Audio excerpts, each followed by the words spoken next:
Good evening and welcome, humble viewer. Find your quiet space and let the day's distractions drift away. The world outside, with all its noise and light, can wait. If these journeys into the strange and forgotten corners of the past help you to quiet your mind, consider subscribing. It may just help you sleep better and helps us become interconnected.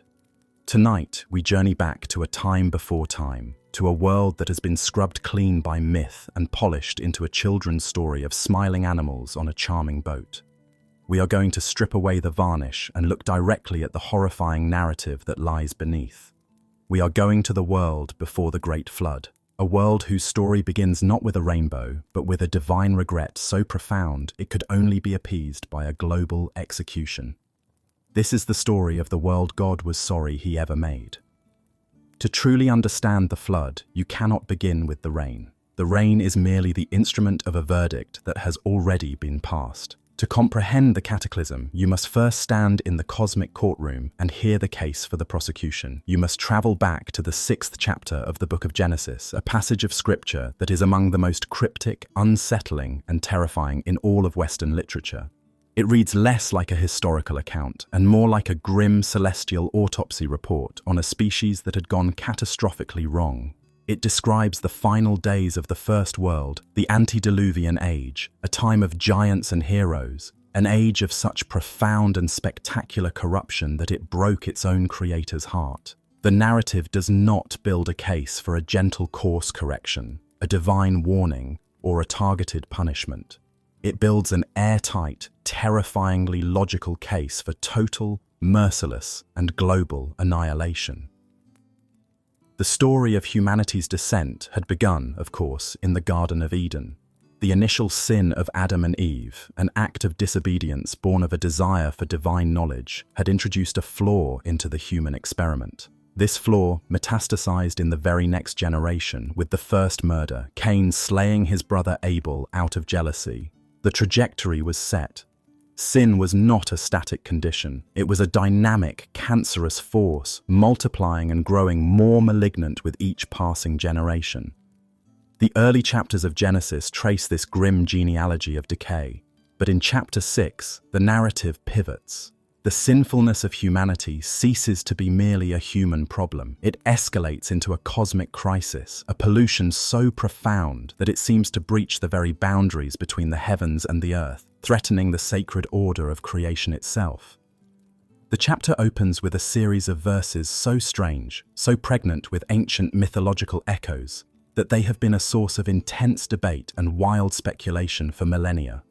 They are a fragment of a lost, stranger world, a glimpse into a cosmology far more chaotic than the one we are used to. The text states, "When man began to multiply on the face of the land and daughters were born to them, the sons of God saw that the daughters of man were attractive, and they took as their wives any they chose." This passage, delivered with a blunt, almost journalistic detachment, describes an act of shocking cosmic transgression.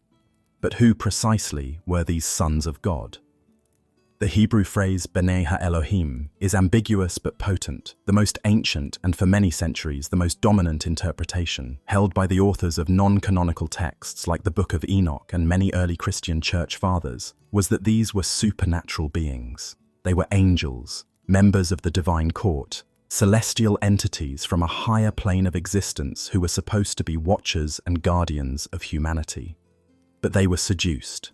They looked down upon the earth, saw the beauty of mortal women, and were overcome with a lust so powerful that it caused them to abandon their heavenly station, to forsake their divine purpose, and to descend to the physical world to cohabit with a species they were meant to oversee.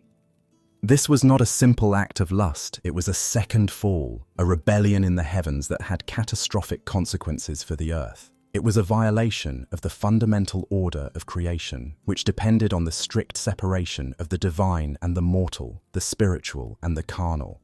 By interbreeding with humans, these fallen angels were introducing a foreign, celestial, and ultimately demonic element directly into the human bloodline. They were polluting the very source code of humanity.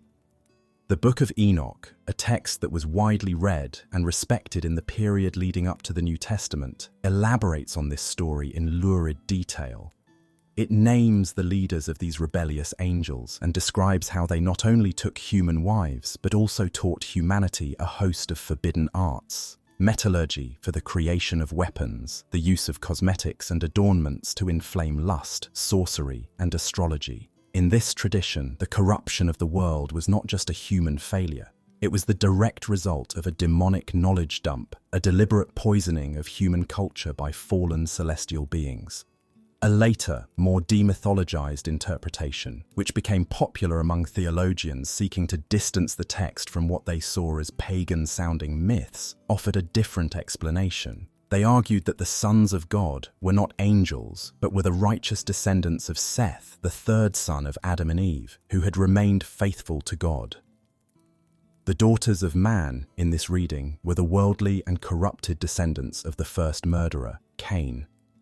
The sin, therefore, was not one of celestial miscegenation, but of a catastrophic breakdown of religious discipline. The holy lineage, the line of the faithful, began to intermarry with the ungodly, diluting their piety, abandoning their covenant, and succumbing to the worldly attractions of the Canaanite civilization. The result was the same, a universal apostasy that left the entire human race spiritually bankrupt and estranged from its creator. But regardless of which interpretation one prefers, the supernatural or the social, the core message of these verses remains identical and terrifying. A sacred boundary has been breached. The divinely instituted order that kept the world stable has collapsed. The human race has become hopelessly and universally contaminated, either by a demonic seed or by a fatal dilution of its own piety. And this monstrous union produced an equally monstrous offspring.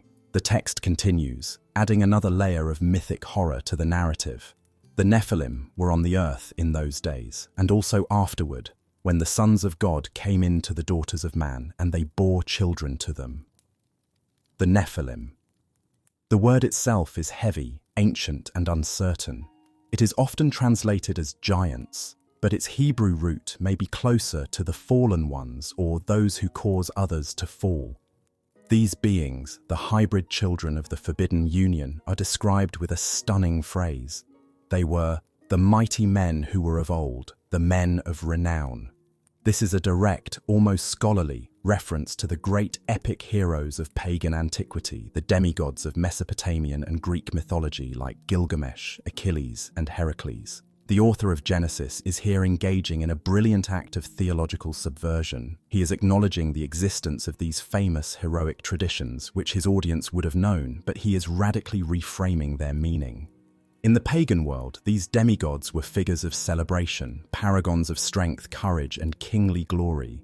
But in the monotheistic worldview of Genesis, they are recontextualized as the ultimate symbols of the world's corruption. They are monsters. Their might is not a virtue. It is the brutal, tyrannical power of a corrupt hybrid race. Their renown is not the fame of noble deeds, but the infamy of arrogance, violence, and a blasphemous claim to divine status.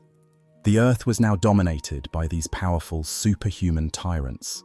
This was not an age of heroes, it was an age of supervillains, a world where might made right and the hubris of these fallen ones had infected every corner of civilization. The very existence of the Nephilim was an abomination, a living testament to the fact that the human experiment had gone horribly, perhaps irrevocably, wrong. This cosmic disorder, this pollution of the human race by fallen angels and their monstrous offspring, inevitably led to a complete and total moral implosion on a global scale. The text's diagnosis of the human condition in the final days of this world is one of the most absolute, sweeping, and terrifying statements of condemnation in all of religious literature. It is a verdict without nuance, without exception, without any glimmer of hope for redemption. The author, speaking from the perspective of the divine observer, writes, "The Lord saw that the wickedness of man was great in the earth, and that every intention of the thoughts of his heart was only evil continually." We must pause and absorb the chilling, absolute finality of that sentence.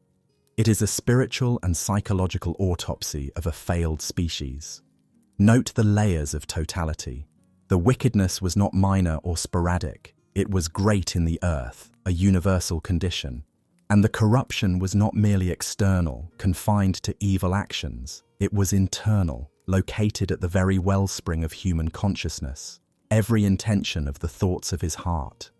The Hebrew word for intention here, yetzer, refers to the very inclination or disposition of the mind, the deep-seated impulse that precedes thought and action. The text is claiming that the fundamental driver of human consciousness had become corrupt. And the corruption was not partial. It was not that some thoughts were evil, or that good thoughts were mixed with bad.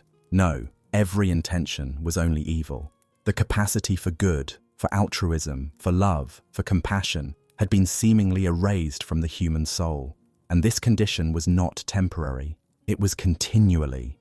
There were no breaks, no moments of clarity or remorse. It was a constant, relentless, 24/7 broadcast of pure malevolence from the heart of every human being on the planet. This is a description of a world that is difficult, if not impossible, for us to truly imagine. It is a world where a mother's first thought upon seeing her child is not one of love, but of some selfish, evil intent.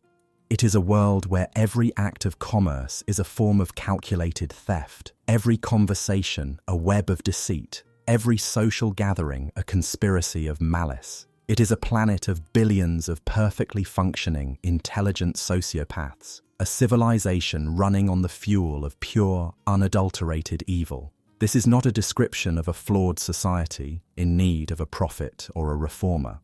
It is the description of a biological and spiritual dead end, a species that has become a cancer upon the face of the earth. Faced with this spectacle of his own creation's complete and utter failure, the deity of Genesis experiences a reaction that is profoundly and terrifyingly human in its emotional depth. The text does not describe a distant, impassive, philosophical God making a cold, logical judgment based on a set of abstract principles. It describes a deity who is overwhelmed by regret, sorrow, and a pain so deep it is felt in the very center of his being. The verse that follows is arguably the most emotionally raw and anthropomorphic description of God in the entire Old Testament. And the Lord regretted that he had made man on the earth, and it grieved him to his heart. This is a statement of divine heartbreak, a concept so immense it borders on the incomprehensible. Let us break it down. The word regretted in the original Hebrew, yinachem, carries with it a sense of a deep, sorrowful sigh, a profound disappointment tinged with a wish that things could have been different. It is the emotion of a creator who looks upon his creation and sees only a grotesque perversion of his original intent. And the phrase, "it grieved him to his heart," suggests a pain that is not abstract or intellectual, but visceral, emotional, and personal. The Hebrew word for grieved, yitatzev, implies a sharp, cutting pain, a deep wound. The God of Genesis is not portrayed here as a remote, unfeeling monarch passing sentence on rebellious subjects. He is portrayed as a spurned creator, an artist who has spent ages lovingly crafting a masterpiece, only to see it warp itself into something monstrous and unrecognizable. He is a father who looks upon his children and finds them so utterly corrupted, so alien to his own nature, that he can no longer see any trace of himself in them. It is the unique and terrible grief of a creator who has come to hate his own creation. It is the pain of a love that has been so thoroughly betrayed that it has curdled into its opposite. And from this divine grief, this heartbreak on a cosmic scale, comes a terrible and chilling resolution. When a human emotion like grief is scaled up to a divine level, its expression is not weeping or quiet sorrow. Its expression is an act of awesome and terrifying power. The pain in the heart of God becomes the justification for an act of total decreation. The Lord says, in a voice that is both sorrowful and filled with a grim finality, "I will blot out man whom I have created from the face of the land, man and animals and creeping things and birds of the heavens, for I am sorry that I have made them." The scope of this decree is absolute and breathtaking in its totality. The judgment is not just upon humanity, the source of the corruption. The sickness of mankind is presented as so total, so profound, that it has polluted the very fabric of creation itself, like a single drop of poison that has rendered the entire well undrinkable. The animals, the birds, the creeping things, they too must be erased. They are not judged as morally culpable, but as being part of a failed, contaminated system that must be wiped clean. The entire terrestrial experiment is to be cancelled, recalled, and liquidated. The language used is not that of a reluctant judge weighing evidence. It is the language of a despairing artist scraping a ruined, smeared painting off the canvas so that he might one day, perhaps, start again on a clean surface. And the final justification, the reason given for this global act of genocide, is not a legal one. It is a raw, emotional, and deeply personal one. For I am sorry that I have made them. The flood, when it comes, is not presented as a punishment designed to correct behavior. No one is meant to learn a lesson from it, because no one, save a chosen handful, is meant to survive it. It is presented as an act of cosmic euthanasia, the putting down of a creation that has become a source of unbearable pain and sorrow to its own creator. This is the world into which Noah is born, a world living on borrowed time. This is the context for the story of the Ark.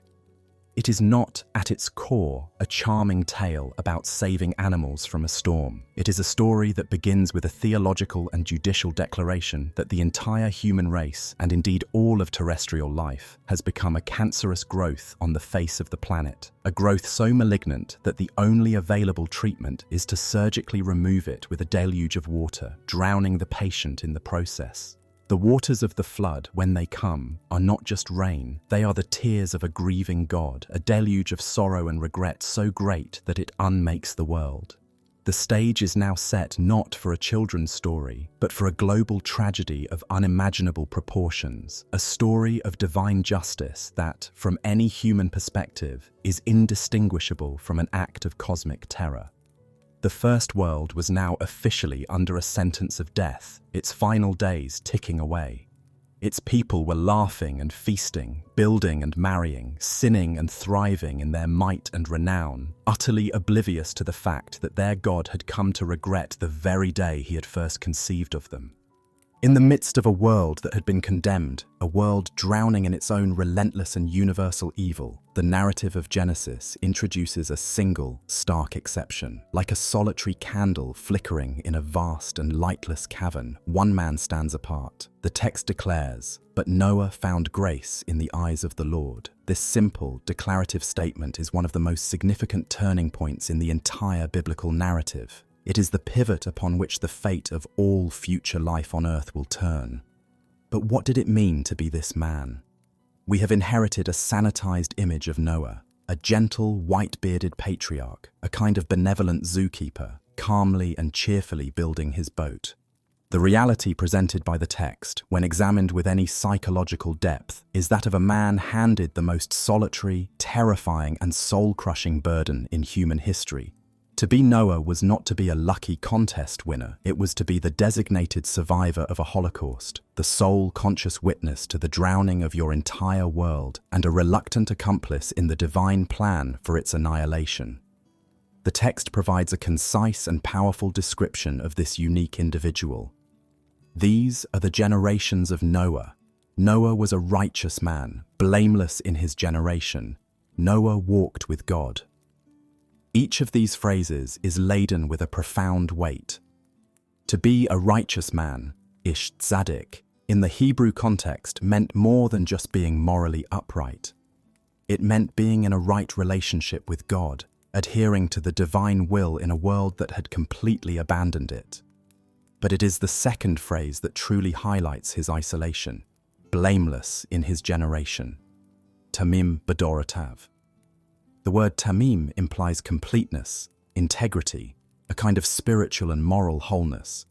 But the qualifier, in his generation, is crucial. Rabbinic commentators have debated for centuries whether this phrase is meant as a form of praise or a subtle diminishment. Was Noah so incredibly righteous that he managed to remain blameless even when surrounded by the most corrupt generation in history? Or was he righteous only relative to his generation, a man who would have seemed merely ordinary in a more pious age, but who stood out like a giant in a world of moral pygmies? Regardless of the interpretation, the social and psychological reality is the same. Noah was a man utterly alone. In a world where every intention of the thoughts of his heart was only evil continually, Noah was the sole exception. Imagine the suffocating loneliness of such an existence. Every social interaction would have been a navigation of corruption. Every business dealing would have been fraught with the certainty of being cheated. Every conversation with a neighbor would have been a dialogue with a mind that he knew to be fundamentally oriented toward evil. He could not share his values, his hopes, his fears, or his faith with anyone outside of his own immediate family. He was a stranger in his own land, an alien among his own species. His righteousness was not a source of communal pride, but a mark of his profound and inescapable otherness. This was not the comfortable righteousness of a man in a society of believers. It was the hard, lonely, and likely despised righteousness of a permanent outsider. And then comes the third description: Noah walked with God. This phrase is used for only one other figure in the antediluvian world, the mysterious Enoch, who walked with God and he was not, for God took him. It implies a relationship of extraordinary intimacy and direct communication. While the rest of the world ignored God, Noah was in constant dialogue with him. It was this intimate, solitary relationship that led to his salvation, but it also led directly to the moment his life would be irrevocably shattered by a divine revelation. The conversation in which God imparts his plan to Noah is not presented as a gentle warning. It is a terrifying and world-ending briefing. There is no parable, no allegory. There is only a blunt, brutal statement of fact and a set of impossible instructions. God says to Noah, "I have determined to make an end of all flesh, for the earth is filled with violence through them. Behold, I will destroy them with the earth." We must try to place ourselves in Noah's position at that moment.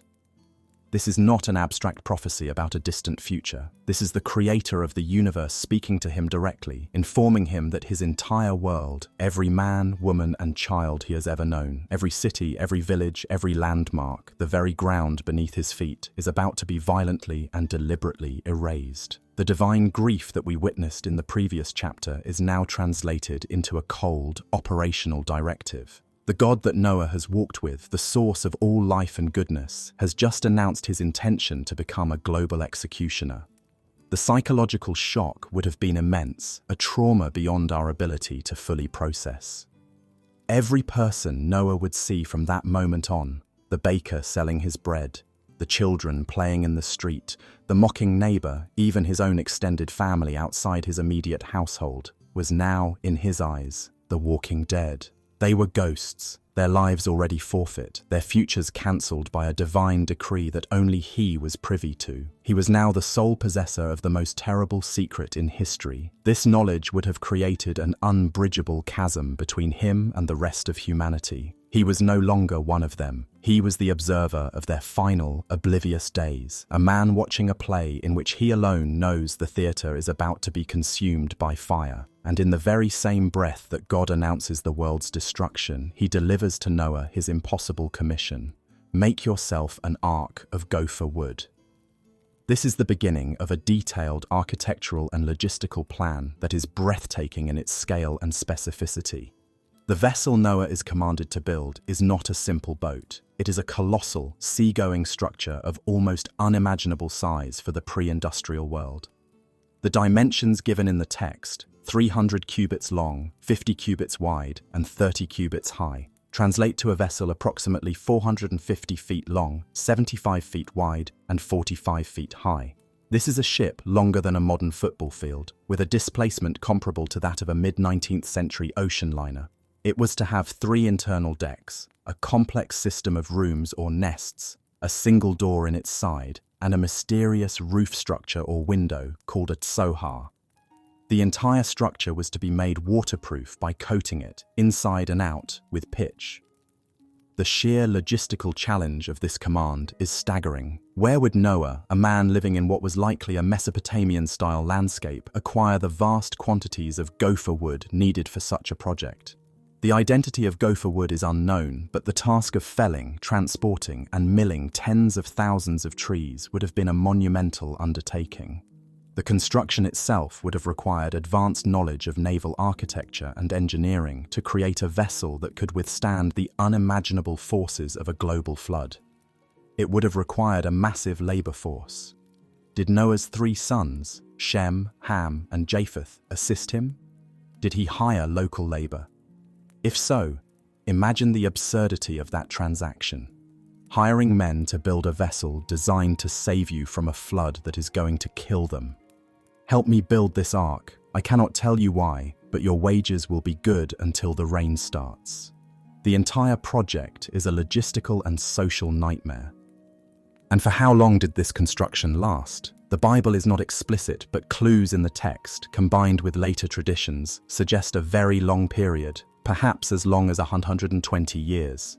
This long time frame introduces another layer to Noah's psychological burden, the role of the preacher of righteousness. The New Testament, in the second epistle of Peter, refers to Noah as a herald of righteousness. This has led to the powerful tradition that Noah did not build his ark in silence. For decades, as he and his sons labored on this bizarre and colossal structure in a land that may have never seen a major flood, he was also preaching to the corrupt world around him. He was warning them of the coming judgment, pleading with them to repent, holding out a sliver of hope that they might change their ways and avert the divine decree. This role transforms Noah from a passive survivor into a tragic, failed prophet. It casts him in a role similar to that of Jeremiah or Cassandra, a man tasked with delivering a warning that no one will believe. Imagine the daily scene. Noah and his sons are at work on the immense wooden shell of the ark, a structure that must have seemed like a monument to madness to his contemporaries. His neighbors, the mighty men of renown, and the people whose thoughts were only evil continually, would have gathered to mock and scorn him. They would have seen him as a religious fanatic, a deluded old man wasting his life on a fool's errand. They would have laughed at his warnings of a coming flood, a divine judgment. "Look at the old man and his wooden mountain," they would jeer. "He says the sky will fall." And Noah, with the terrible certainty of his divine knowledge, would have to endure this mockery while knowing that every single one of these laughing faces was doomed. His preaching was not an act of hope, but an act of profound futility. He was going through the motions of warning a people he knew, on some level, were already irrevocably condemned. Each day of their mockery and his futile preaching would have reinforced his own isolation, deepening the chasm between his terrible knowledge and their blissful, corrupt ignorance. This was not the triumphant preaching of a man converting the masses. It was the heartbreaking, lonely preaching of a man officiating at the long, slow funeral of his own world. The construction of the ark itself was a constant physical reminder of the coming doom. Every plank of wood he sawed, every joint he sealed with pitch was an act of participation in the divine plan for destruction. He was not just building a lifeboat, he was building the single, lonely exception to a universal death sentence. The ark was a paradox. It was a vessel of life, but it was also a monument to death. Its very existence was a judgment on the world around it. It stood on dry land as a silent wooden prophet, a testament to a catastrophe that was, as yet, visible only to the eyes of one man. The psychological pressure on Noah's family must also have been immense. His wife, his 3 sons, and their 3 wives. These 8 souls were to be the entirety of the post-flood human race. They were trapped with Noah inside his terrible knowledge. They too had to endure the mockery of their neighbors. They too had to live with the consciousness that everyone they had ever known, their friends, their childhood companions, their own extended families, was going to die. The ark was not just a physical construction project. It was the construction of a new, tiny, and profoundly traumatized human society. The psychological dynamics within this isolated family unit, living under such extreme and unprecedented stress for decades, must have been incredibly fraught. They were the last family on Earth, and the weight of that distinction would have been a crushing burden. And through all these years of labor and scorn, Noah walked with God. His communion with the divine was his only solace, his only source of strength. But what a terrifying communion it must have been. He was walking with a God who had confided in him his plan to become a mass murderer. Every prayer, every moment of divine communication would have been colored by this horrifying knowledge. Was Noah permitted to argue, to plead for the world as Abraham would later plead for the city of Sodom? The text gives no indication of this. It presents Noah as a man of quiet, stoic obedience. Noah did this. He did all that God commanded him. This obedience is presented as his supreme virtue. But we must wonder at the internal cost of such obedience. To accept the divine decree without question, to become the willing instrument of a plan that involves the death of billions, requires a level of faith that borders on the inhuman. Did Noah have moments of doubt? Did he look upon the faces of his neighbor's children and feel a pang of sorrow for their coming fate? Did he ever question the justice of a plan that condemned the entire world for the sins of the many? The biblical text, with its stark and unsentimental prose, does not grant us access to his internal monologue. It presents him as a figure of monolithic righteousness. But to imagine him as a fully human being is to imagine him as a man tormented by his commission. He was tasked with an act of radical separation from his own species.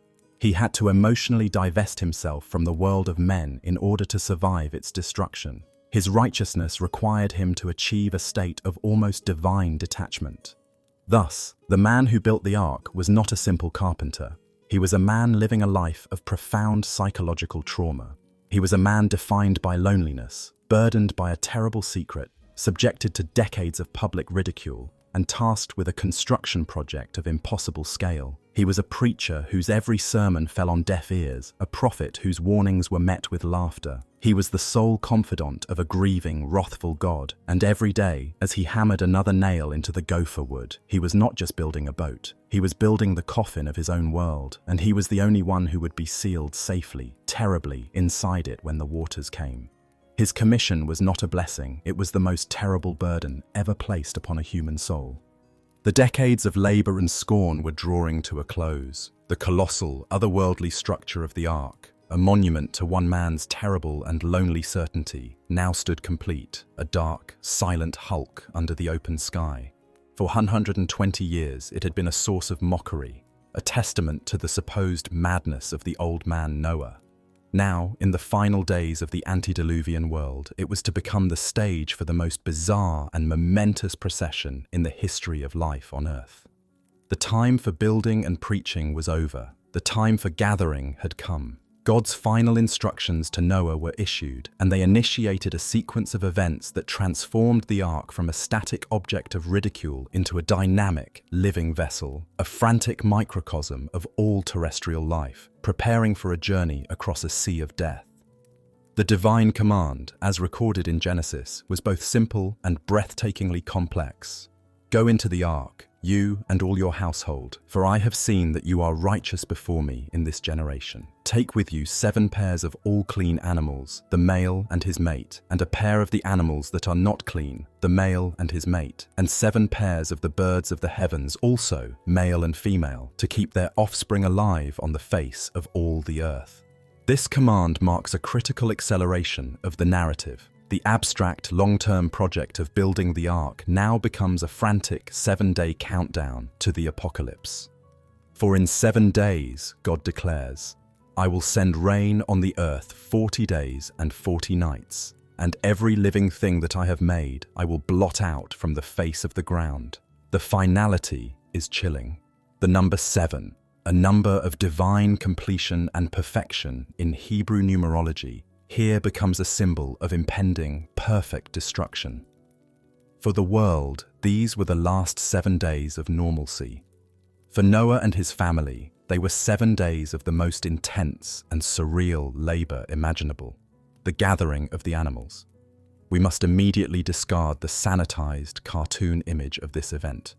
This was not a cheerful parade of smiling, cooperative creatures lining up neatly to board a charming houseboat. This was a logistical and biological nightmare on an epic scale, an operation that strains the very limits of physical possibility and logical comprehension.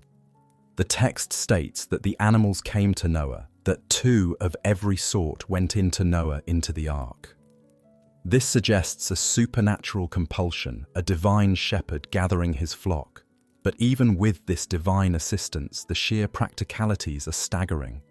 Consider the sheer biodiversity implied. Every living thing of all flesh.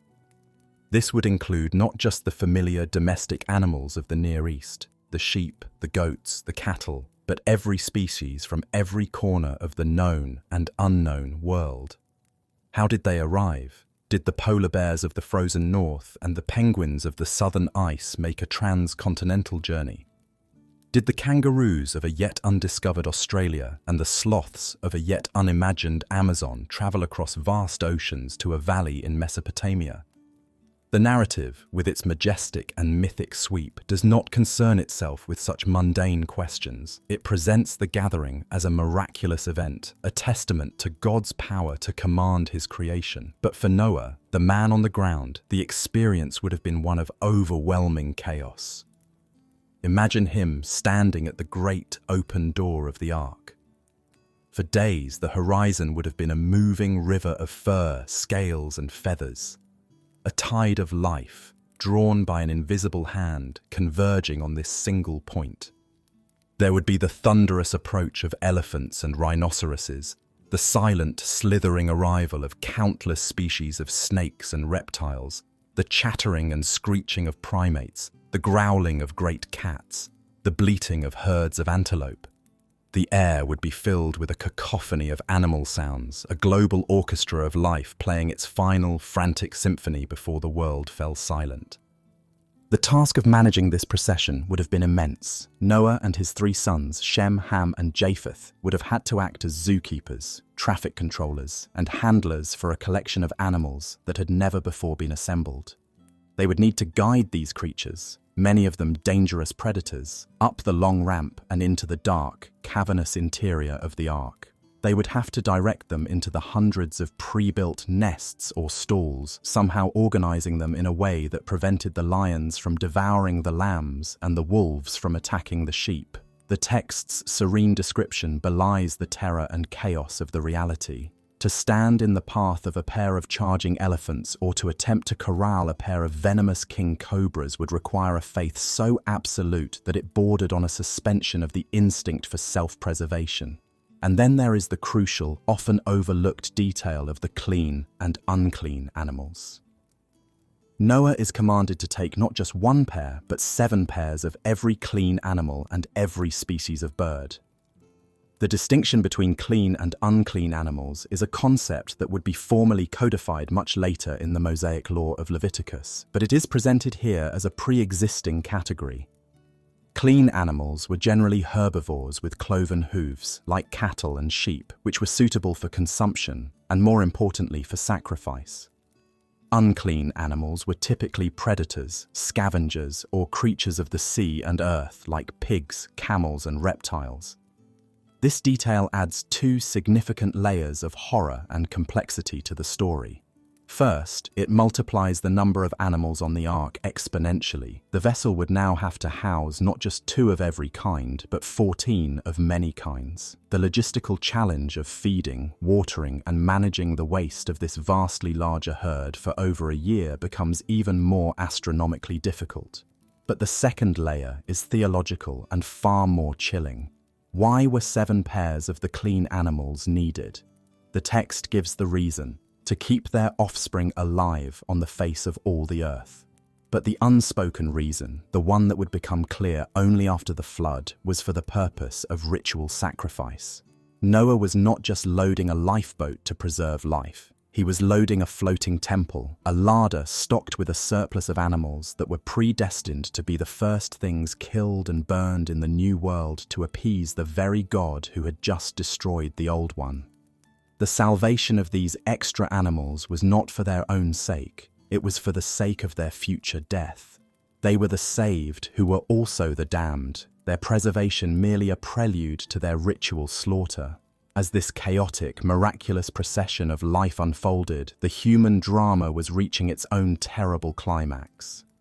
The 7-day countdown was a period of grace for no one but Noah's family. For the rest of the world, it was the final, unheeded warning. What did Noah's neighbors think as they witnessed this bizarre spectacle? For 120 years they had mocked the old man and his colossal wooden folly, but now, as they saw pairs of lions, bears, and exotic creatures from faraway lands calmly marching towards the structure, did a flicker of doubt, of terror, begin to enter their hearts? Did they see the sky darkening, feel a strange humidity in the air? Did any of them, in a final moment of desperate clarity, approach Noah and beg for entry? The text is silent on this point, but later traditions, particularly in Islamic and Jewish folklore, have filled this silence with heartbreaking narratives. They tell stories of neighbors and even members of Noah's own extended family coming to the ark in the final hours, pleading for mercy. They describe Noah, his heart breaking, having to turn them away, bound by the terrible exclusivity of his divine commission. The most poignant of these tales often involves one of Noah's own sons. In the Islamic tradition, a son named Canaan or Yam, who refuses to enter the ark, scornfully declaring that he will save himself by climbing to the highest mountain peak. Noah pleads with him, but the son, embodying the arrogance of the doomed generation, refuses the offer of salvation. He chooses to trust in his own strength rather than the word of God, a final, tragic act of hubris before the deluge. These stories, while not in the biblical text, speak to the profound psychological horror of the moment. Noah was not just saving himself, he was actively participating in the exclusion of everyone else. And then came the final act of separation, the moment the line between the saved and the damned was irrevocably drawn. On the very same day, the text emphasizes with legalistic precision, Noah and his sons, Shem and Ham and Japheth, and Noah's wife and the 3 wives of his sons with them, entered the ark. We must imagine this as a slow, solemn procession. The 8 of them, the entire future of the human race, walking up the ramp and into the dark, noisy and foul-smelling interior of the vessel they had called home for decades. They would have taken one last look at the world outside, the familiar landscape, the sky, the trees, the faces of the people who were about to die. It was the last goodbye to their entire species. They were now inside, surrounded by the cacophony and stench of their massive, captive menagerie. The last animal had been brought aboard. The final stores of food and water were secured. The moment of truth had arrived. And it is here that the text delivers one of its most powerful, most chilling, and most theologically significant verses. And those that entered, male and female of all flesh, went in as God had commanded him, and the Lord shut him in. Let us analyze the profound weight of that final clause. It was not Noah who sealed the great door of the ark. It was not his sons who pushed the massive, pitch-covered gate into place. The act of closing the door, the act that sealed the fate of 2 worlds, was a divine one. The Lord shut him in. This single, active verb transforms the ark from a refuge that Noah has built into a prison into which God has placed him. It is an act of absolute finality. The door is now closed, not by human hands that might weaken or have second thoughts, but by the hand of God himself. There is no opening it from the inside. There is no forcing it open from the outside. The separation is absolute and divinely enforced. This divine act of closure serves 2 purposes. For Noah and his family, it is an act of protection. They are now sealed away from the coming chaos, safe within the vessel that God has provided and secured. But for the world outside, it is the ultimate act of judgment. The door of mercy, which had stood open for so long, is now closed forever. There are no second chances. There are no last-minute appeals. The verdict has been passed, and the sentence is about to be carried out. The image is one of terrifying intimacy and terrifying distance. The same divine hand that tenderly closes the door to protect the righteous is the same hand that, in the very next moment, will open the floodgates to destroy the wicked. God is both the loving Saviour of the 8 and the wrathful executioner of the billions. Inside the ark, the 8 human survivors would have stood in the gloom, the sounds of the outside world now muffled and distant. They would have felt the final, definitive thud as the great door sealed them into their new reality. They were safe, but they were also entombed. They were the last living people on a planet that was, in the next instant, scheduled for demolition. The countdown was over. The procession of the saved and the damned was complete. The saved were locked in a dark, stinking wooden box surrounded by beasts. The damned were still outside, perhaps looking up at the sky, laughing at the old man who had locked himself away in his wooden mountain, oblivious to the fact that the sky was about to fall and the great door of the ark, a monstrous slab of gopher wood sealed with black, viscous pitch, was now shut. It had been closed not by the straining muscles of Noah and his sons, but by the silent, inexorable will of God himself. This final, divine act of closure was the ultimate punctuation mark on the age of the first world, a full stop written in timber and tar. Inside, in the cavernous, lamp-lit gloom, a profound and terrible silence must have fallen among the 8 human souls. The frantic, years-long labor of building and the surreal, week-long chaos of gathering were over. There was nothing left to do. They were entombed in their floating fortress, surrounded by the restless stirring and low sounds of a planet's worth of captive life. They were a bubble of anxious, waiting life, suspended in a world that was still blissfully, wickedly unaware of its own imminent execution. Outside, the final moments of the antediluvian age ticked away. The sun shone, the markets bustled, the mighty Nephilim lorded over their domains, and the hearts of men continued to devise only evil. They were all, every last one of them, ghosts who did not yet know they were dead. The story of the Great Flood, as it has been passed down through generations of sanitized children's tales and reassuring sermons, is often imagined as a prolonged, heavy rainstorm. It is pictured as a cleansing, a washing of the world, a baptism of the earth to rinse it clean of its sin. This is a profound and comforting misunderstanding. The biblical text, when read with an eye for its stark cosmological language, describes an event far more violent, far more terrifying, and far more significant than a mere deluge. It was not a cleansing, it was an unmaking. It was a furious and systematic decreation, a deliberate act of cosmic sabotage designed to reverse the very acts of creation described in the first chapter of Genesis. It was a violent return to the formless, watery chaos, the tohu wa bohu that had existed before the first divine command, "Let there be light." The cataclysm began with a terrifying, two-pronged assault on the very fabric of reality, an attack from below and from above, simultaneously. The author of Genesis, with a chronicler's precision, marks the date, grounding this mythic event in a specific, historical-sounding moment. In the 600th year of Noah's life, in the 2nd month, on the 17th day of the month, on that day, all the fountains of the great deep burst forth, and the windows of heaven were opened. This is not the language of poetry or metaphor alone. This is the language of a structural failure of the universe, a description of a world coming apart at the seams. Let us first attempt to comprehend the sheer, unimaginable horror of the first clause. All the fountains of the great deep burst forth. To the ancient Hebrew mind, the created world was a precarious and fragile bubble of order suspended between 2 vast, chaotic bodies of water. The world was a flat, disc-like landmass. Below this landmass lay a primeval, untamed, subterranean ocean of infinite depth and mystery. This was the Great Deep, the Tehom in Hebrew. It is the same word used in Genesis 1:2. Darkness was over the face of the deep, to describe the formless, watery chaos of pre-creation. God, in the original act of creation, had not eliminated this chaotic abyss. He had simply subdued it, pushed it back, and established the dry land as a safe space for life, separated from the terrifying waters below by a solid crust of earth and rock. The fountains of the great deep were the conceptual seals, the divine plugs and locks that held this terrifying, untamed underworld ocean at bay. Now the text tells us God did not just unplug these fountains, he caused them to burst forth.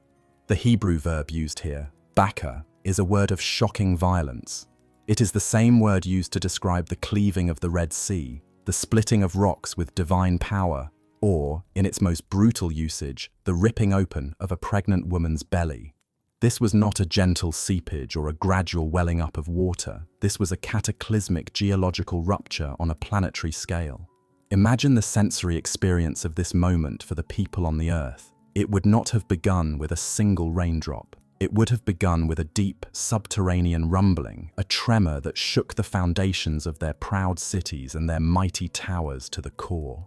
A feeling of profound instability, of the solid earth becoming a fluid, untrustworthy thing. And then, the ground itself would have split open. From vast, newly formed chasms, from fissures cracking across the plains and valleys, the abyssal waters of the deep would have erupted upwards with unimaginable force and pressure. This was not the clear water of a mountain spring. This was the ancient, dark, primeval water of chaos, thick with mud and sediment, spewing forth in roaring, superheated geysers. The land would have become a morass, the fields turning to liquid mud, the foundations of homes dissolving. It was as if every volcano on Earth had suddenly begun to spew not lava, but the infinite, churning waters of the underworld. This was a horrifying betrayal by the most fundamental element of their existence, the stable ground beneath their feet. The world was not being flooded from above. It was being swallowed from within, reclaimed by the very chaos from which it had been born. And as this subterranean apocalypse was unleashed, a parallel assault began from above, and the windows of heaven were opened. Again, we must enter the ancient cosmology to grasp the terror of this statement. The heavens were not an infinite, empty expanse of space. They were a solid, physical dome, a firmament, rakia, that God had hammered out like a sheet of metal on the second day of creation. The purpose of this great translucent vault was to separate the waters above from the waters below. It held back another massive celestial ocean. The stars were fixed in this dome, and it contained windows, or sluice gates, which God would normally open in a controlled and measured way to allow for the life-giving, predictable phenomenon of rain. But now, the text tells us, these windows were not just opened, they were thrown wide, their very frames and fixtures shattered by a divine command. The entire heavenly ocean, the waters above the sky, was now unleashed upon the earth in a single, unbroken, and cataclysmic deluge. This was not rain as we know it, a collection of individual drops. It was a solid, crushing, suffocating wall of water falling from a ruptured sky. The atmosphere itself would have become a liquid medium. Breathing would have become impossible almost instantly. The force of the water would have been like a continuous planetary waterfall capable of pulverizing buildings, smashing forests, and scouring the landscape down to the bedrock. The text specifies that this two-front war of water continued relentlessly for 40 days and 40 nights. The number 40 in the Bible is a deeply symbolic one, consistently associated with periods of trial, testing, judgment, and purification. Moses spent 40 days on Mount Sinai. Israel wandered for 40 years in the wilderness. Jesus fasted for 40 days in the desert. Here, the number signifies a divinely appointed period of absolute, world-ending judgment. For these 40 days, there would have been no distinction between day and night. The sun, moon, and stars, the celestial bodies created to mark the seasons and the passage of time, would have been completely obscured by the thick, grey, impenetrable curtain of falling water and the roiling, vaporous exhalations from the deep.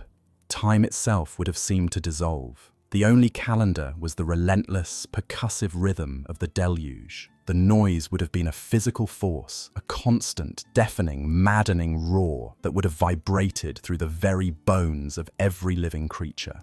It was the sound of the world's architecture collapsing, the sound of creation being systematically and violently undone.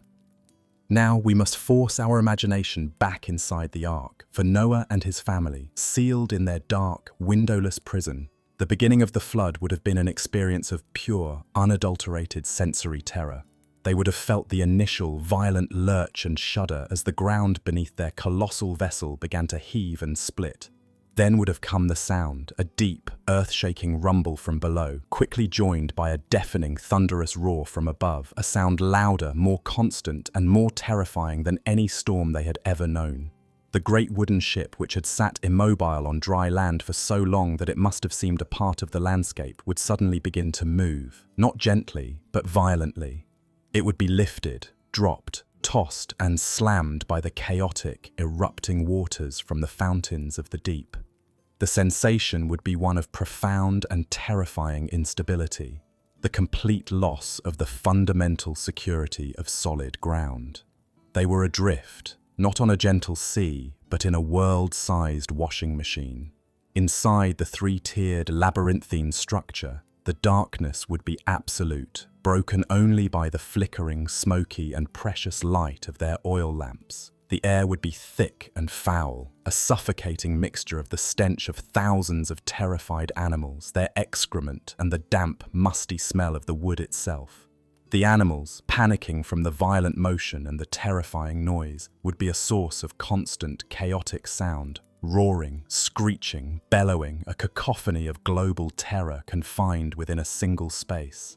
The relentless, deafening pounding of the water on the vast roof and the thick sides of the ark would be a constant, maddening presence, a physical drumming that would make sleep impossible and conversation a shouting match. And through the thick gopher wood of the hull, they would have felt, and perhaps even heard, the sounds of the dying world outside. They would have heard the grinding, splintering collapse of trees, of homes, of the proud towers built by the Nephilim as they were swept away by the rising tide. They would have felt the sickening thud and scrape of massive objects, boulders, uprooted oaks, the wreckage of their former civilization, slamming against the hull of their vessel.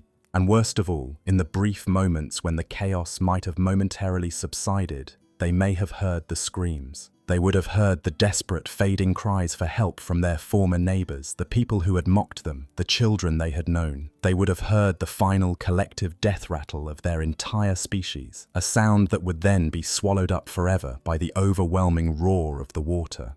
To be inside the ark was to be the sole, helpless, auditory witness to a global genocide. It was a salvation that felt, from the inside, like being locked in a dark, stinking, noisy coffin during an earthquake. The biblical narrative describes the water's rise with a stark, methodical, and almost clinical relentlessness, as if charting the progress of a terminal disease. The flood continued 40 days on the earth. The waters increased and bore up the ark, and it rose high above the earth. The waters prevailed and increased greatly on the earth, and the ark floated on the face of the waters. The verb prevailed, Gabar in Hebrew, is a powerful one, suggesting an active, conquering, and victorious force. The water was not just rising, it was winning, overwhelming, and utterly dominating the land, erasing every feature of the world that had been. The last points of refuge for the desperate, the highest mountains, were systematically submerged. And the waters prevailed so mightily on the earth that all the high mountains under the whole heaven were covered. The waters prevailed above the mountains, covering them 15 cubits deep. This specific detail, 15 cubits or roughly 22 feet, is a chilling one. It is not an arbitrary number. It is a measurement of calculated, perfect destruction. It is just enough water to ensure that the largest vessel on the planet, the Ark itself with its 30-cubit height and its likely draft, could float clear over the submerged peak of the highest mountain without any risk of running aground. It is a detail that speaks of a meticulously planned and flawlessly executed act of annihilation. There was to be no escape, no last-minute survival on a high peak for a heroic few. The destruction was designed by a divine engineer to be total and absolute. And then, after describing the mechanics of the cataclysm, the text delivers the terrible, unsentimental summary of the event. It is a verse that acts as a global obituary, delivered with the cold, detached finality of a legal judgment being read out in a silent courtroom. And all flesh died that moved on the earth, birds, livestock, beasts, all swarming things that swarm on the earth, and all mankind. Everything on the dry land in whose nostrils was the breath of the spirit of life died. He blotted out every living thing that was on the face of the ground, man and animals and creeping things and birds of the heavens. They were blotted out from the earth. The language is stark, repetitive, and sweeping. The author takes pains to ensure the reader understands the totality of the extinction. The verb Blotted out, matcha in Hebrew, is used twice for emphasis. It is a violent word suggesting a physical act of wiping or erasing, like wiping a dish clean or scraping writing from a scroll. It implies a deliberate and forceful removal, an act of uncreation, and the text emphasizes the completeness of the loss by repeating the categories of life from the creation account: birds, livestock, beasts, creeping things, and finally, with a terrible finality, all mankind. The specific phrase, "everything on the dry land in whose nostrils was the breath of the Spirit of life," is a direct and poignant echo of Genesis 2, where God breathes the breath of life into the nostrils of the first man, Adam. The flood is here presented as the great and terrible undoing of that intimate, creative act. It is a divine taking back of the breath that had been so lovingly given. It is the great expiration. The final sentence of this terrible summary is perhaps the most chilling and isolating sentence in all of literature. Only Noah was left, and those who were with him in the ark. This sentence hangs in the narrative, stark and terrifying in its simplicity. The population of the world has been reduced from potentially billions to 8. The unimaginable cacophony of global life, the sounds of cities, of forests, of plains, has been reduced to the muffled, chaotic sounds within a single wooden box. The camera of the narrative, which has just shown us a panoramic, God's eye view of universal death, now zooms in with a claustrophobic, terrifying intensity on the tiny, fragile vessel that is the sole repository of terrestrial life. The 40 days and nights of the cataclysmic decreation were now over. The text tells us that God made a wind blow over the earth, and the waters subsided. The fountains of the deep and the windows of the heavens were closed, and the rain from the heavens was restrained. The violent phase of the destruction had passed, but the world was not saved. It was simply drowned. The text states that the waters prevailed on the earth for 150 days. For 5 long, silent, terrifying months, the ark and its traumatized inhabitants would float aimlessly on the face of a shoreless, featureless, global ocean. The violent, deafening noise of the world's end was replaced by a new kind of horror, the horror of absolute, profound silence. The ark was no longer a lifeboat in a storm. It had become a floating coffin on a planetary graveyard. There was no land, no sun, no moon, no stars by which to navigate. There was no destination. There was only the endless, grey, silent and motionless expanse of water, concealing beneath it the corpse of a world. The 8 human beings inside were not just survivors. They were the inhabitants of a ghost ship drifting through the absolute silence that follows an apocalypse. Their only company was the vast, restless menagerie they had to tend to. The ghosts of everyone they had ever known, and the presence of the God who had just drowned them all. The unmaking was complete. The world had been returned to the dark, watery chaos of the beginning. And the great test of survival was now shifting from a physical one to a psychological one, a long, dark, and seemingly endless journey through the suffocating night of a dead world. The violence was over. The 40 days of cosmic terror, the bursting of the fountains of the deep, the opening of the windows of heaven, the deafening roar of a world being unmade, had ceased. The divine rage had spent itself, and a new and even more unsettling phase of the ordeal had begun. The text tells us that the waters prevailed upon the earth for 150 days. For 5 solid months, the ark, a solitary wooden world, floated aimlessly on the face of a boundless, silent and shoreless ocean. The immediate, terrifying threat of destruction had been replaced by a slow, grinding and psychologically corrosive monotony. Life inside this floating coffin was not a peaceful respite after the storm. It was a unique and horrifying form of purgatory, a long, dark night of the soul characterized by unimaginable physical misery, profound sensory deprivation, and a psychological burden so immense it is a miracle that the human mind could withstand it. To comprehend the reality of life aboard the ark, we must first engage in an act of sensory imagination. we must try to smell it. The vessel was a sealed container, 3 stories high, packed with a global menagerie. On board were not just 2 of every kind, but 14 of every clean kind. This was a population of thousands, perhaps tens of thousands of animals, ranging in size from elephants and giraffes to mice and insects, each with its own biological needs. The interior of the Ark, with its single window or roof opening providing minimal ventilation, would have quickly become an atmospheric nightmare. The primary smell would have been that of animal waste. For over a year, this vast collection of creatures would be producing urine and feces day after day, with no functional sewage system. While Noah and his sons may have devised some method of mucking out the stalls and disposing of the waste, perhaps through hatches in the floor or sides, the sheer scale of the task is unimaginable. The air would have been thick with the overpowering, acrid stench of ammonia from the urine and the foul odor of dung.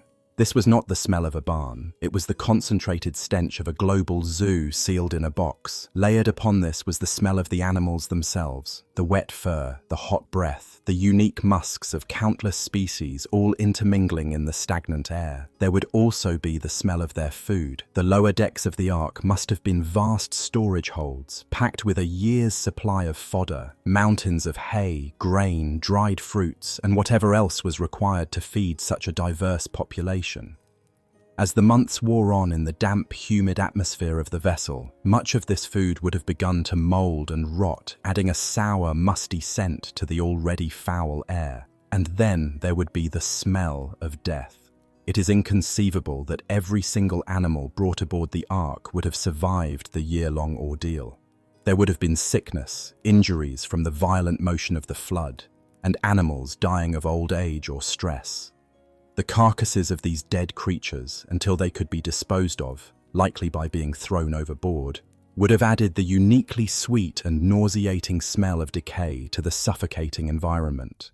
To breathe inside the Ark was to inhale a thick, complex soup of excrement, rot, and death. The soundscape within the Ark would have been just as oppressive. The initial, deafening roar of the flood would have subsided into a new kind of maddening noise. The vessel was a resonant wooden box, and every sound would have been amplified and echoed through its dark corridors. There would be the constant, gentle, yet inescapable sound of water lapping against the hull, a perpetual reminder of the drowned world outside. But the dominant sound would be the ceaseless noise of the animals, the lowing of cattle, the bleating of sheep, the roaring of lions, the trumpeting of elephants, the screeching of monkeys, the chirping of thousands of birds, all day, all night, without end.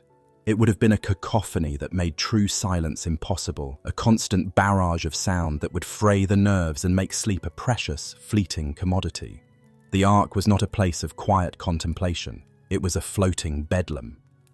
The visual environment was one of perpetual twilight. The text mentions a single tsohar, a word that is variously translated as a window, a roof, or a source of light.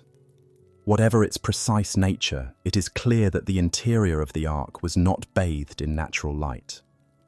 The 3 decks would have been dark, labyrinthine spaces, navigable only by the smoky, flickering, and finite light of oil lamps.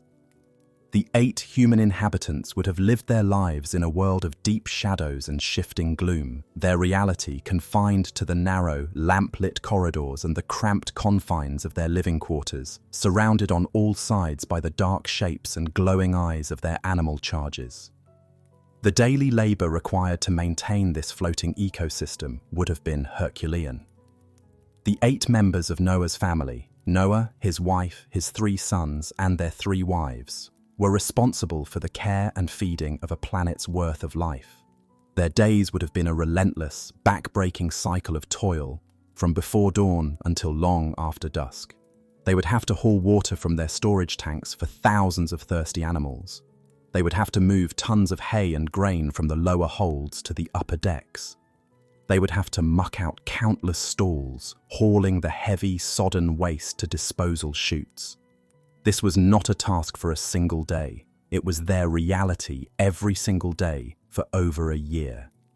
It was a life of grueling, repetitive, and exhausting manual labor, performed in near darkness and amidst a suffocating stench. There would be no rest, no Sabbaths, no holidays. The needs of the animals were absolute and relentless. And then there was the psychological horror of their situation. For 150 days, the text tells us, the waters prevailed upon the earth. This was the long static phase of the flood, a period of aimless, suspended animation. The ark simply floated. There was no sense of direction, no destination in sight. Every day they would look out of the Tzohar and see the same unchanging, terrifying vista, a limitless, grey, shoreless ocean under a perpetually grey, featureless sky. The sun and moon, the celestial markers of time, were hidden. They were adrift in a world without landmarks, without horizons, without any sign of progress. This would have induced a profound sense of claustrophobia and temporal dislocation. Time itself would have seemed to melt into a single, endless day, each one identical to the last. They were not sailing to a new world. They were simply existing in the ruins of the old, trapped in a state of profound and terrifying limbo.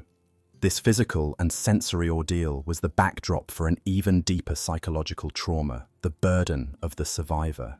Noah and his family were not the lucky victors of a natural disaster. They were the hand-picked exceptions to a divine genocidal judgment. They had been saved, but their salvation was predicated on the damnation of every other person on the planet. The weight of this knowledge is almost impossible to comprehend. They were living with a form of survivor's guilt on a scale that has no parallel. Every time they looked at each other, the 8 of them, they would have been reminded of the fact that they were the last humans alive. Every other face they had ever known, friends, neighbors, relatives, the bustling crowds of the cities, was gone, drowned in the dark waters just outside their thin wooden hull. They would have been haunted by memories, by ghosts. Noah's wife might remember a childhood friend she had played with, now a waterlogged corpse at the bottom of a global ocean. The sons might remember the faces of the men who had mocked them during the ark's construction, their scorn now silenced forever. They were the sole inheritors of all the world's grief. Furthermore, their relationship with the God who had saved them would have been complex and terrifying. They were saved because of Noah's righteousness, because they were part of God's plan for a new beginning. But the God who had shown them such singular grace was the same God who had just demonstrated a capacity for wrath on an unimaginable scale. He was the God who had personally drowned every other man, woman, and child on the planet. How do you live in intimate communion with a deity who is both your loving savior and a global mass murderer? Their faith must have been tinged with a profound and holy terror. They were the chosen children of an infinitely powerful, infinitely loving, and infinitely dangerous Father. They were safe in his hands, but they had just witnessed what those same hands were capable of. Their salvation was not a cozy assurance. It was a precarious and terrifying privilege. The internal dynamics of this traumatized family, sealed in a floating pressure cooker, must have been incredibly strained. The text presents them as a unified whole, but the reality of 8 people living in such extreme, close-quarter conditions for over a year would have been fraught with tension. The sheer physical and emotional exhaustion would have shortened tempers. The shared trauma could have bonded them together, but it could also have driven them apart, each locked in their own private grief and horror. There was no escape from one another. Every frustration, every annoyance, every flicker of resentment would be amplified in the claustrophobic confines of the ark. And upon this tiny, dysfunctional, traumatized group rested the entire future of the human race. This was perhaps the heaviest burden of all. They were not just supposed to survive, they were supposed to be the new Adams and Eves, the progenitors of a new, better humanity. The pressure to be perfect, to be worthy of the terrible sacrifice that had been made for their sakes, would have been immense. They were carrying the genetic and cultural bottleneck of the entire species. The future of art, of science, of culture, of faith, it all rested on their shoulders. A single, fatal mistake, a new act of sin, could potentially doom the new world just as the old one had been doomed. This was not the exhilarating freedom of a new beginning. It was the crushing responsibility of being the last hope. After the 150 days of the waters prevailing, the narrative introduces a moment of divine remembrance. But God remembered Noah and all the beasts and all the livestock that were with him in the ark. This is a poignant phrase. It suggests that for those 5 months, God's attention had been elsewhere, perhaps focused on the act of destruction. Now, he turns his attention back to the small vessel of life. He sends a wind to blow over the earth, and the waters begin to subside. This marks the beginning of the long, slow process of the world's drying. The fountains of the deep and the windows of heaven had been closed earlier, but the sheer volume of water would take many more months to recede. The text describes a painstaking, almost agonizingly slow process of waiting and testing. After months of the water levels slowly dropping, the ark finally comes to a halt. In the 7th month, on the 17th day of the month, the ark came to rest on the mountains of Ararat. This was not the end of the journey. To be grounded on a high mountain peak in a still flooded world was merely a new stage of imprisonment. They were no longer adrift, but they were still marooned, surrounded by a world of water, waiting for the land to reappear. It is here that Noah, the patient and obedient servant, takes his first tentative, investigative action. He becomes a scientist, sending out probes to test the state of the new world. This episode, the sending out of the raven and the dove, is a masterpiece of symbolic narrative.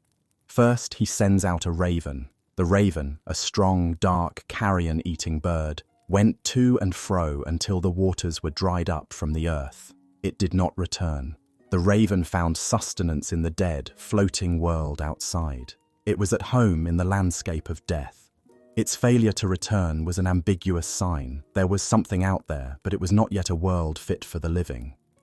Then Noah sends out a dove, a bird that, in ancient symbolism, represents peace, purity, and life. The first time, the dove found no place to set her foot, and she returned to him to the ark.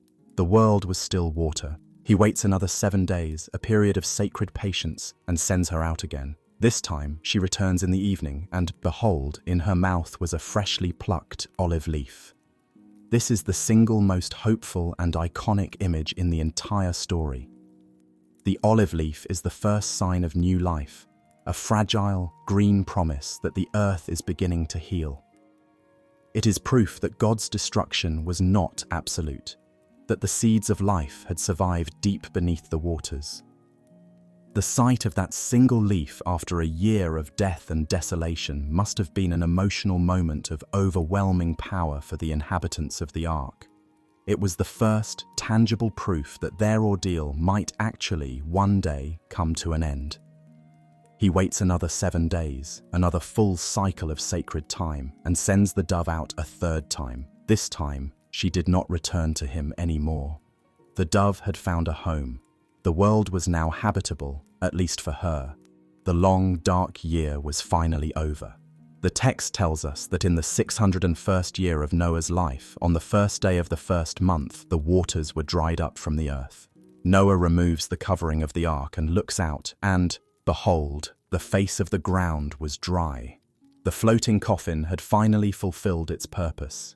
But the new world that awaited them was not a lush, green paradise. It was the silent, sterile, and terrifying corpse of the world they had once known.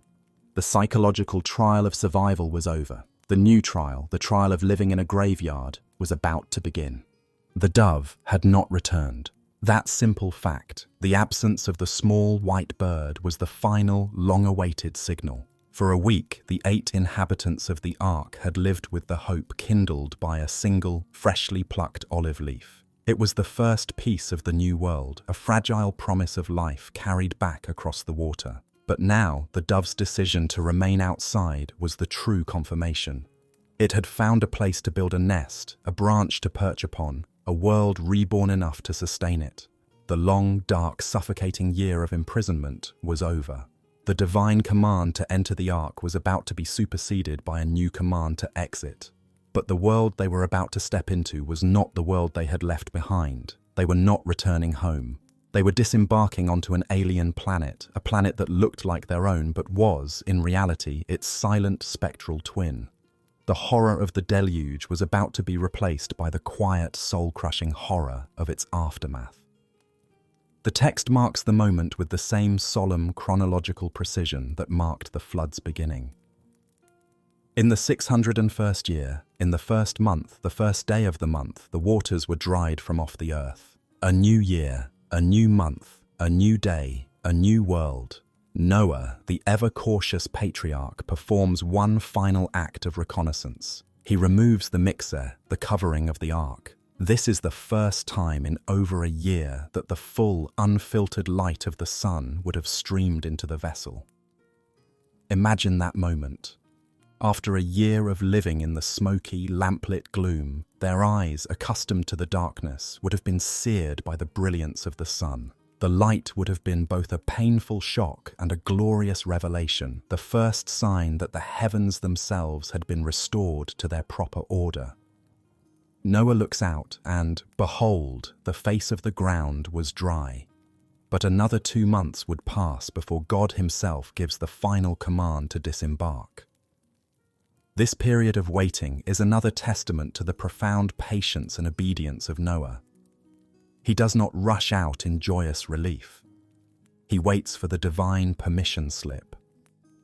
Finally, God speaks. "Go out from the ark, you and your wife, and your sons wives with you.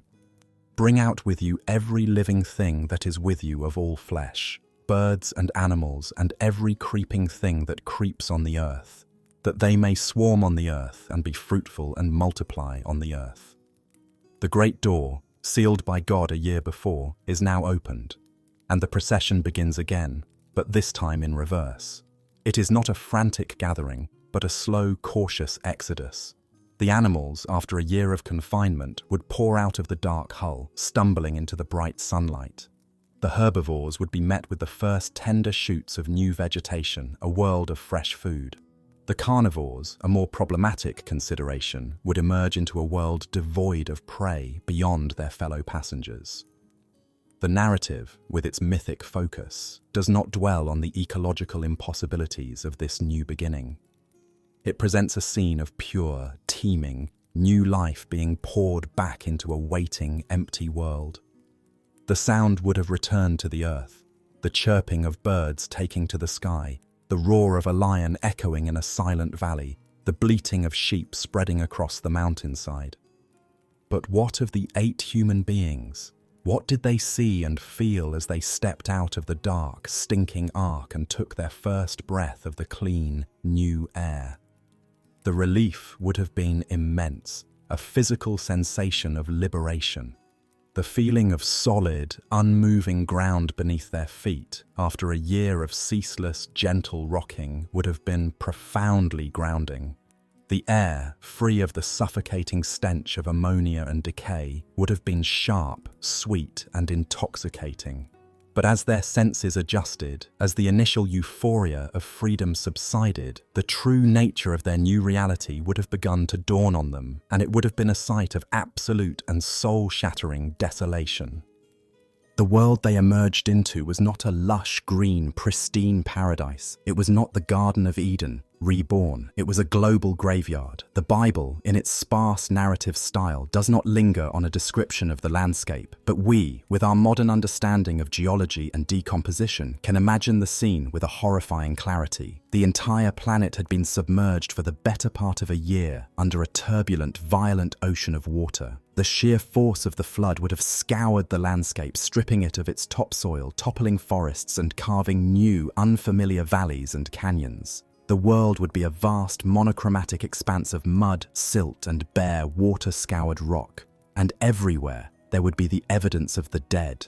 The text states that God blotted out every living thing, but the physical bodies had to go somewhere. While many would have been buried under thick layers of sediment, many more would have been left exposed as the waters receded. The landscape would have been littered with the skeletal remains of the great antediluvian beasts. But far more horrifying would have been the remains of the human population. The new world was built upon the graves of the old. Every step Noah and his family took would have been upon the unconsecrated tomb of the billions who had perished. They might have found the ruins of the cities they had known, their proud towers now nothing more than collapsed, mud-filled heaps of stone. They might have stumbled upon the waterlogged skeletal remains of their own former neighbors, their bones tangled in the roots of uprooted trees. This was not a clean slate. It was a slate that had been violently scrubbed with an abrasive that had left it raw, scarred, and covered in the residue of what had been erased. The psychological impact of this vista is almost impossible to overstate. This was the ultimate ruin porn, a vision of total civilizational collapse. Every direction they looked, they would see only silence, emptiness, and the ghost of a world. The joy of their own survival would have been inextricably intertwined with the staggering, overwhelming evidence of everyone else's annihilation. Consider the sensory experience of this new world. After a year spent in a cacophony of animal noise, the silence would have been the most profound and unsettling feature. It would have been a silence unlike any that a human being has ever experienced. A world without the distant sound of other human voices, without the rumble of carts, without the sounds of music or laughter or argument. The only sounds would be the wind, the cry of a bird, the trickle of water, and the sound of their own 8 voices. Voices that would seem terrifyingly small and fragile in the vast, empty landscape. It was the silence of a dead planet. The loneliness of their situation would now become a crushing, tangible reality. Inside the Ark, their world had been confined to their own small family unit. But now, standing on the slopes of Mount Ararat, they could see the true scale of their isolation. They were the only 8 people alive on the entire face of the earth.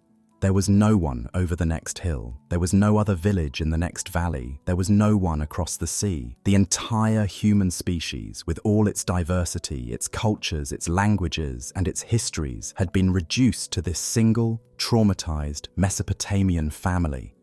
They were not just the founders of a new humanity. They were its sole, lonely remnants.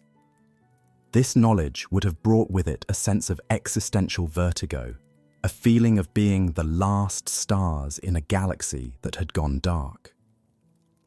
What would they have talked about in those first days? Could they even speak of what had happened? The trauma was so immense, so shared, and yet so personal that it might have been beyond words. The names of the dead, the memories of the world before, would have been forbidden topics, too painful to touch.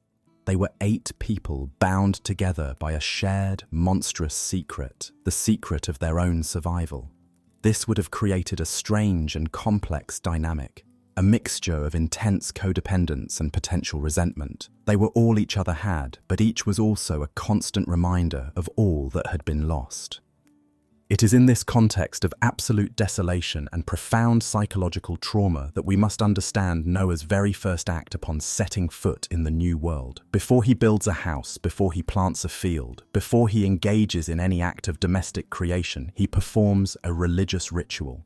Then Noah built an altar to the Lord and took some of every clean animal and some of every clean bird and offered burnt offerings on the altar. This act is deeply significant. The first act of the new humanity in the new world is an act of sacrifice, of killing. Noah takes some of the very animals he had so painstakingly preserved for a year, the creatures entrusted to him to repopulate the earth, and he slaughters them. He slits their throats, drains their blood, and burns their flesh upon a stone altar. The first human smell to rise and mingle with the clean, sterile air of the cleansed world is the thick, greasy smoke of burning animal flesh and fat. To the modern, secular mind, this may seem like a strange and brutal act, but within the ancient Near Eastern worldview, it was the most profound and necessary act imaginable. It was, first and foremost, an act of gratitude, a tangible offering of thanks to the God who had preserved them. But it was also an act of appeasement. Noah had just been the beneficiary of an act of divine grace, but he had also been a witness to an act of divine wrath on a scale that beggared belief. His sacrifice can be seen as an attempt to placate this terrifyingly powerful deity, to ensure that his anger was truly spent and would not be kindled again. It was a way of re-establishing a right relationship with the divine after the cosmic trauma of the flood. And the sacrifice has its intended effect. The text says, "And when the Lord smelled the pleasing aroma, the Lord said in his heart, I will never again curse the ground because of man, for the intention of man's heart is evil from his youth." Neither will I ever again strike down every living creature as I have done. This is a pivotal moment. The pleasing aroma of the burnt offering seems to soothe the divine anger, to assuage the divine grief. It is a strange and unsettling image, a God who is pleased by the smell of burning flesh. But the promise he makes in response is the foundation of the new world order. God's internal monologue here is a stunning admission of the failure of the flood. He promises never to repeat the cataclysm, not because humanity has been perfected, but because he now accepts its inherent imperfection. For the intention of man's heart is evil from his youth. This is a direct echo of the reason given for the flood in the first place, but now it is used as the basis for mercy, not judgment. The flood, it seems, did not and could not fix the fundamental problem of human nature.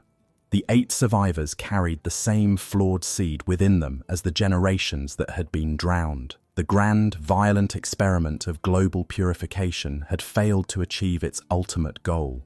God, in this moment, seems to be resigning himself to the flawed nature of his own creation. He will no longer seek to solve the problem of evil with annihilation. He will now have to work within the confines of a broken and sinful humanity. The new world will not be a world without sin. It will be a world where God has promised to tolerate sin without resorting to global genocide. This covenant is then formalized and given a spectacular cosmic sign. God blesses Noah and his sons, repeating the original command from Genesis chapter 1, "Be fruitful and multiply and fill the earth." He establishes a new, harsher relationship between humanity and the animal kingdom.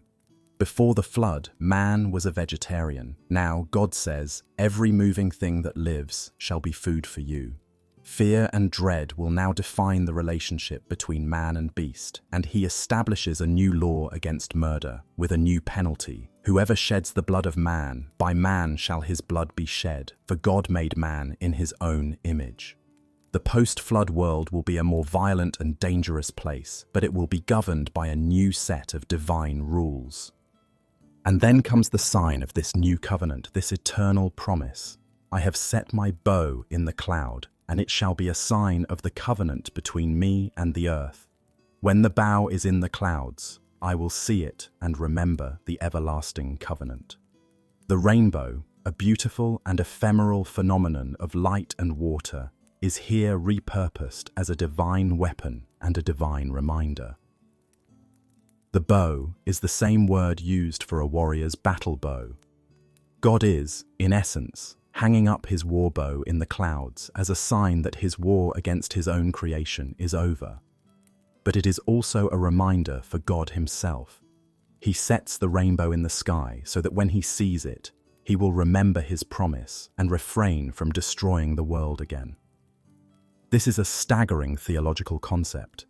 The all-knowing, all-powerful God needs a physical reminder to check his own wrath, to hold his own destructive power in abeyance. The rainbow is not just a promise to humanity. It is a promise God makes to himself, a celestial string tied around his own finger. For Noah and his family, standing there in the mud and the silence, surrounded by the bones of a dead world, the sight of the first rainbow would have been a moment of profound and terrifying beauty. It was a sign of hope, a promise of stability, a splash of impossible color in a gray and desolate landscape. But it was also a reminder of the storm that had just passed, a reminder of the waters that had unmade the world, and a reminder of the terrible power of the God who had now promised, with a warrior's bow as his witness, to never do it again. At least, not with water. The dawn had come, but it was a dawn that rose over a global graveyard, and the survivors now had to learn how to live in it, forever haunted by the memory of the world they had lost and the terrifying God they had survived. The corpse of the old world lay submerged beneath a blanket of mud and memory, and on its scarred, silent surface, a new world was to be built. The first covenant had been established, sealed not with a signature, but with a warrior's bow hung in the clouds, a beautiful and terrifying reminder of a divine wrath now held in abeyance. God had, in essence, admitted the failure of his grand, violent experiment. The flood had not purged evil from the human heart. It had merely reduced the number of evil hearts to 8. The new world would not be a utopia. It would be a world built on a grim and reluctant divine acceptance of humanity's inherent flaws. And the story of this new beginning, the very first chapter in the history of post-Diluvian man, is not one of idyllic harmony and renewed innocence.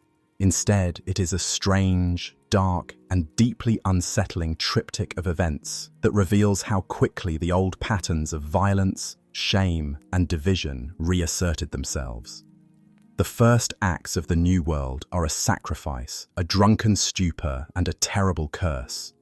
The rainbow promised no more floods, but it promised nothing about the darkness that the survivors had carried with them inside the ark. Noah's first act, as we have seen, was to build an altar. On the clean, sterile, silent earth, he erected a monument of stone, a place for blood and fire. He took from among the precious, irreplaceable animals he had so painstakingly preserved, the clean birds and beasts of which he had brought 7 pairs, and he offered them as a burnt offering. This act of sacrifice, the ritualized killing and burning of innocent creatures, was the inaugural ceremony of the new world. It is a moment laden with a profound and disturbing significance. The very first human interaction with the divine in this reborn creation is an act of transactional violence. Life is offered up, its blood spilled, its flesh consumed by fire in order to produce a pleasing aroma for the Lord. This establishes a foundational principle of the new era. The relationship between humanity and God will be mediated through blood.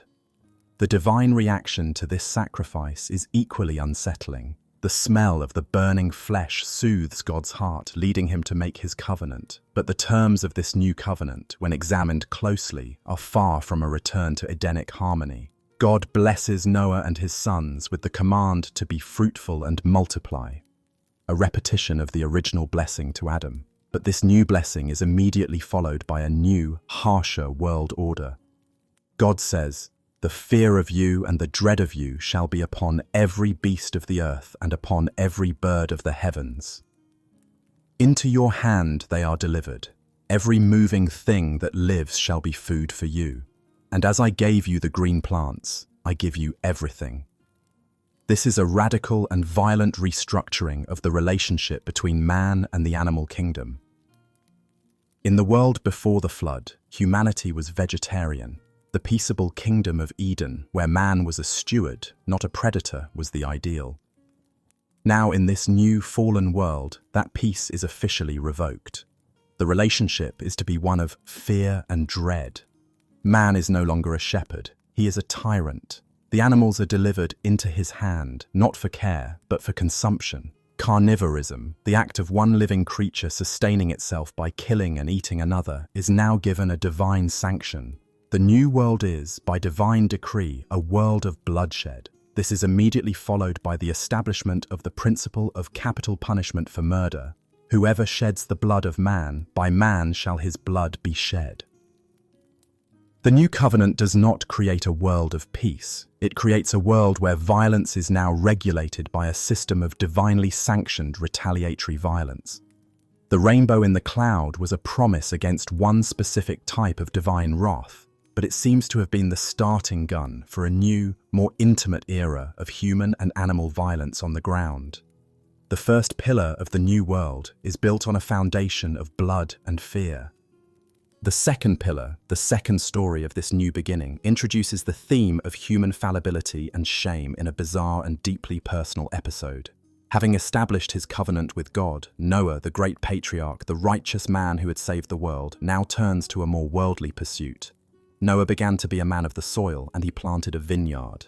This act of cultivation is a symbol of the return to civilization, the first step in humanity's long journey of rebuilding. He plants, he harvests, and he discovers the art of fermentation. And the text tells us, with a stark and non-judgmental simplicity, he drank of the wine and became drunk and lay uncovered in his tent. This is a moment of profound and tragic pathos. Noah, the man who had withstood the end of the world, the man who had communed with God and captained the ship of life, the man of perfect, lonely righteousness, succumbs to a simple, common human frailty. After the unimaginable trauma he has endured, he seeks solace or oblivion in the bottom of a cup. The wine, a symbol of civilization and celebration, becomes the agent of his undoing, and in his drunken stupor he lies exposed, uncovered in his tent. The hero of the flood, the second Adam, is now revealed in a state of helpless, naked vulnerability. The man who had faced down the apocalypse is defeated by a hangover. This is a powerful statement about the nature of the new world. If even the best of men, the most righteous man on earth, can be so quickly brought low by his own appetites, what hope is there for his descendants? The flood had washed away the wicked, but it had not washed away the weakness inherent in the human heart. The seed of Eden's failure was still present, carried in the DNA of the survivors. It is what happens next that transforms this sad story of personal failing into a dark, foundational myth of familial and social division. The text says that Ham, the father of Canaan, saw the nakedness of his father and told his two brothers outside. His brothers, Shem and Japheth, react with a conspicuous piety. Shem and Japheth took a garment, laid it on both their shoulders, and walked backward and covered the nakedness of their father. Their faces were turned backward, and they did not see their father's nakedness. The nature of Ham's transgression is cryptic and has been the subject of intense and often sinister speculation for centuries. What did it mean to see the nakedness of his father? Was it a simple, accidental glance for which he was punished merely for the gossipy, disrespectful act of telling his brothers? Or does the phrase, as it often does elsewhere in the Old Testament, particularly in Leviticus, imply something far more sinister? Many scholars have argued that the phrase is a euphemism for a sexual act, either an act of voyeurism, incest with his father's wife, thereby uncovering his father's nakedness, or even a direct homosexual assault upon the unconscious Noah. This darker interpretation, while not explicit in the text, would help to explain the shocking severity of the punishment that follows. Ham's act, in this light, is a monstrous violation of the patriarchal order at the very dawn of the new world, a rebellion against the father who had saved them all. Whatever the specific nature of the crime, the reaction of Shem and Japheth is presented as the model of filial piety. Their act of walking backward, their deliberate refusal to look upon their father's shame, is a powerful symbol of their respect for the patriarchal authority that Ham has violated. They cover the sin, both literally and figuratively, restoring the dignity of their father and the proper order of the family. When Noah awakens from his drunken sleep and learns what his youngest son had done to him, his reaction is not one of shame or self-recrimination for his own drunkenness. Instead, he unleashes a curse of terrifying and far-reaching power. But in a strange and fateful twist, he does not curse the perpetrator, Ham. Instead, he curses Ham's son, his own grandson, Canaan. "Cursed be Canaan," Noah proclaims. "A servant of servants shall he be to his brothers." He then follows this with a blessing for his other two sons. "Blessed be the Lord, the God of Shem, and let Canaan be his servant. May God enlarge Japheth, and let him dwell in the tents of Shem, and let Canaan be his servant." This is a bizarre and deeply disturbing moment.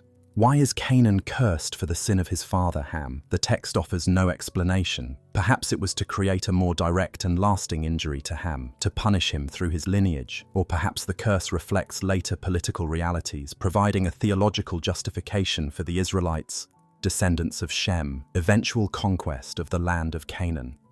Whatever its original intent, this passage has become one of the most problematic and misused texts in the entire Bible. The curse of Ham, a misnomer as it is a curse on Canaan, would be seized upon centuries later by proponents of slavery in Europe and the Americas.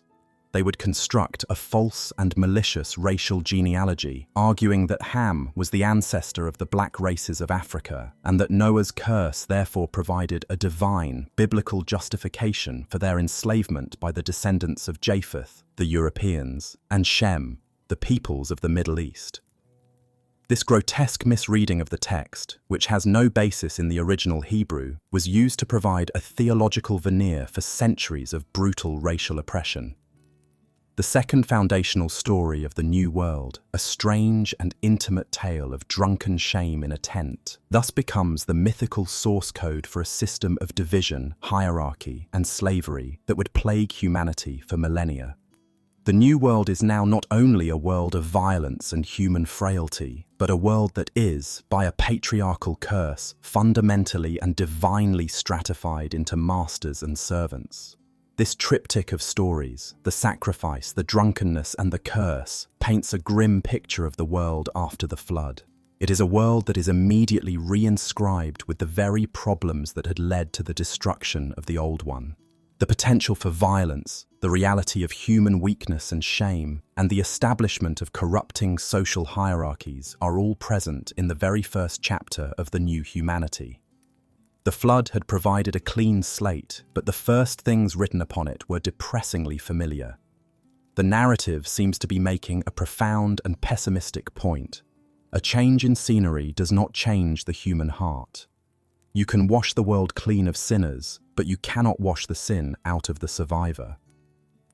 The story of the flood, which began with God's grief over a world filled with violence, has now concluded its first act with the establishment of a new world order where violence is sanctioned, where the greatest hero is subject to shame, and where humanity is forever divided into a hierarchy of blessing and servitude.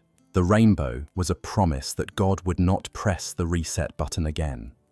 But these first stories are a powerful indication that humanity itself, left to its own devices, would find new and creative ways to spoil the garden, to repeat the mistakes of the past, and to ensure that the pleasing aroma of sacrifice and the bitter taste of curses would be a permanent feature of life on the corpse of the old world.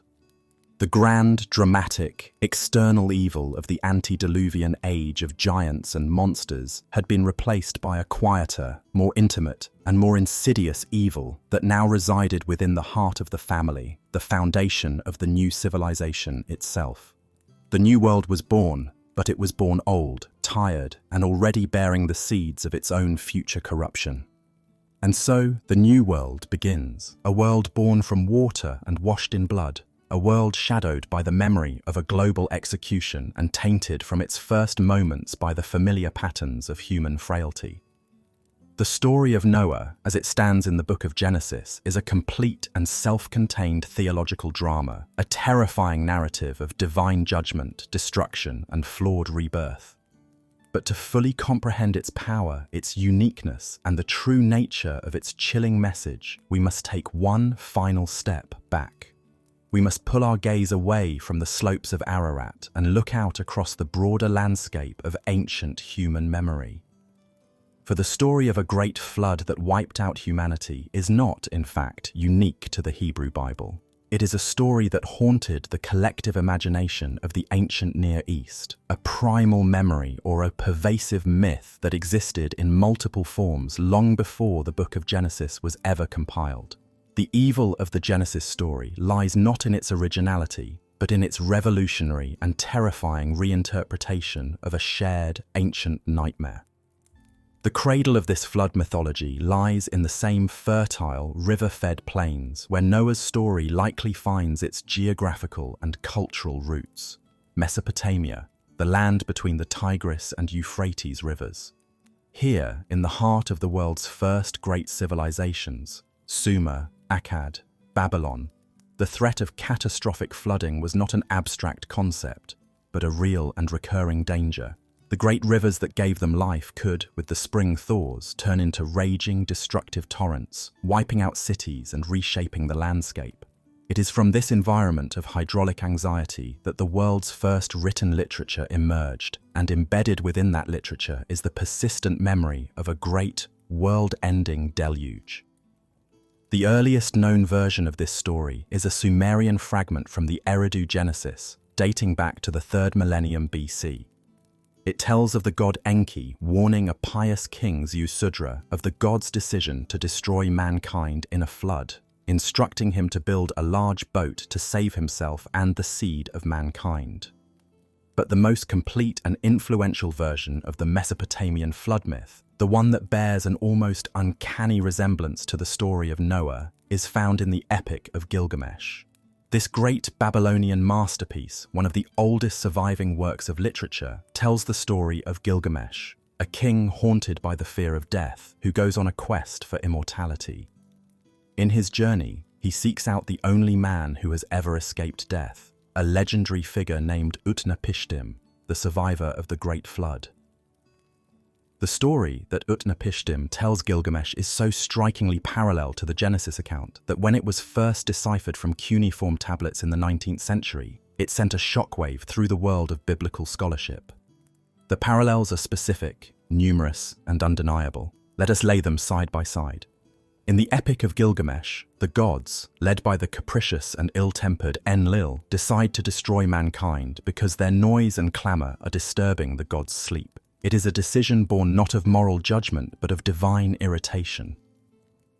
One god, Ea, the equivalent of the Sumerian Enki, is friendly to humanity and decides to leak the plan. He goes to the house of his favoured human, the wise man Utnapishtim of Shuruppak, and whispers the secret not to him directly, but to the reed walls of his hut, a clever way of circumventing his oath of secrecy to the other gods. He warns Utnapishtim of the coming deluge and gives him precise instructions. Tear down your house and build a boat, abandon possessions and look for life, despise worldly goods and save your soul alive. Tear down your house, I say, and build a boat. The instructions for the boat are detailed. It is to be a massive, cube-shaped vessel, a ziggurat-like structure with 7 decks, each divided into 9 compartments. Utnapishtim is commanded to waterproof it with bitumen and pitch, just as Noah was. He is to load onto this boat not just his family, but the seed of all living things. He brings his wife, his kin, craftsmen to preserve human knowledge, and animals, both wild and domestic, of the field. He also loads his vast wealth of silver and gold onto the boat, a detail that stands in stark contrast to Noah's simple obedience. Like Noah, Utnapishtim faces a deadline. He is told to build the boat and load it within 7 days. As he works, he tells his mocking neighbors a clever lie, claiming that the god Enlil is angry with him and that he is sailing away to the domain of the god Ea, after which the land will be blessed with a shower of riches. On the 7th day, the loading is complete. Utnapishtim and his family enter the boat and the door is sealed. The description of the cataclysm in the Gilgamesh epic is a masterpiece of terrifying pagan poetry. The storm begins, so terrible that even the gods themselves are frightened by its fury.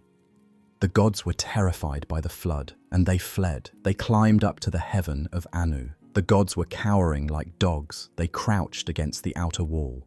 The storm, brought by the gods of wind and destruction, rages for 6 days and 6 nights. The world is turned back into a wasteland of water. When the storm finally subsides on the 7th day, Utnapishtim looks out of a window and sees a silent, flat expanse of water. All of humanity had returned to clay. The boat comes to rest on the peak of Mount Nisir. After waiting for 7 more days, Utnapishtim, in a direct parallel to Noah, begins to send out birds to reconnoiter the new world. He sends out a dove, which returns, having found no place to land. He sends out a swallow, which also returns. Finally, he sends out a raven, which finds carrion to eat and does not return. This is the signal that the waters have receded enough to expose land. Utnapishtim then disembarks, and like Noah, his very first act is to make a sacrifice. He sets up an altar and offers a burnt offering to the gods. And the reaction of the gods is, again, strikingly similar. The gods smelled the sweet savour. The gods crowded like flies around the sacrificer. But this is where the stories diverge in a crucial and revealing way. The gods in the Babylonian myth are not a unified entity. The god Enlil, who had initiated the flood, is furious that there are survivors. He had intended for the destruction to be total. A bitter argument breaks out among the gods until the wise god Ea rebukes Enlil for his disproportionate and foolish act of rage. Enlil is finally pacified, and he grants Utnapishtim and his wife a unique reward for their ordeal, immortality. They are made like the gods and sent to live forever at the mouth of the rivers, far from the world of mortal men. The existence of this much older, deeply similar narrative forces us to confront a profound question about the Genesis account. Is the story of Noah's Ark a literal, historical event uniquely revealed to the Hebrew people? Or is it, as the evidence strongly suggests, the Hebrew reinterpretation of a pervasive and ancient Mesopotamian flood myth? For most modern scholars, the answer is clear. The story of Noah is not a piece of historical reportage. It is a piece of powerful theological polemic. The authors of Genesis took a well-known story from the dominant surrounding culture of Mesopotamia and deliberately rewrote it to teach a revolutionary new lesson about the nature of God, humanity, and the meaning of cosmic catastrophe.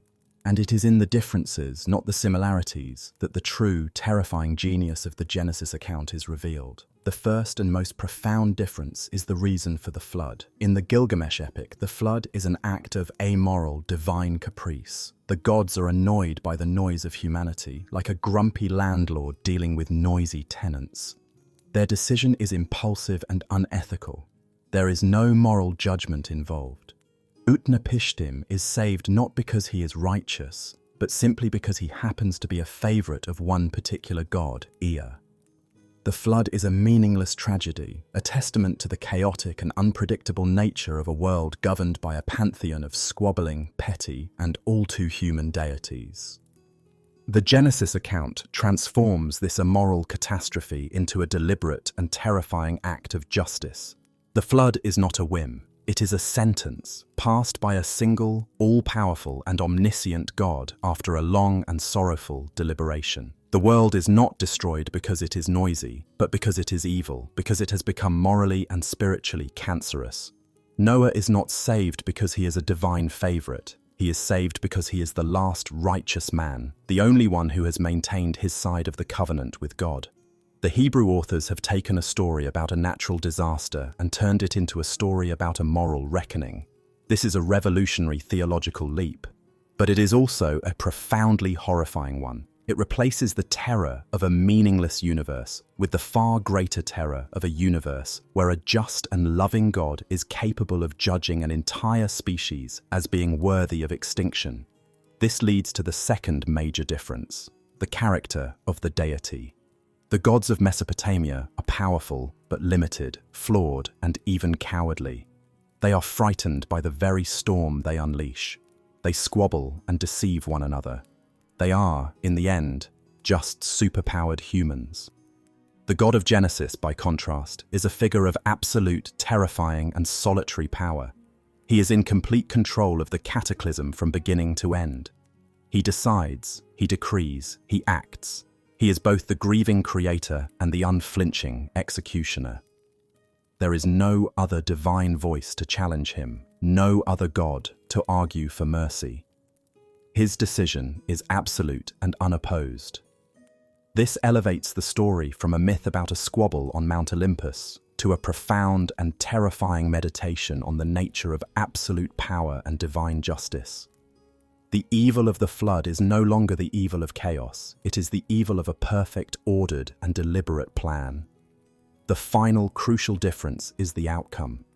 Utnapishtim, the survivor of the meaningless flood, is rewarded by being removed from the human condition. He and his wife are made immortal, separated from the world of men. His story is a myth of escape. Noah's story is a myth of restart. He is not removed from the world. He is made the progenitor of a new one. He and his family are not rewarded with immortality. They are burdened with the terrible responsibility of carrying the future of a flawed and fragile humanity. And the covenant that God makes with Noah is not a reward for his troubles. It is a grim and necessary adjustment to the rules of a broken world.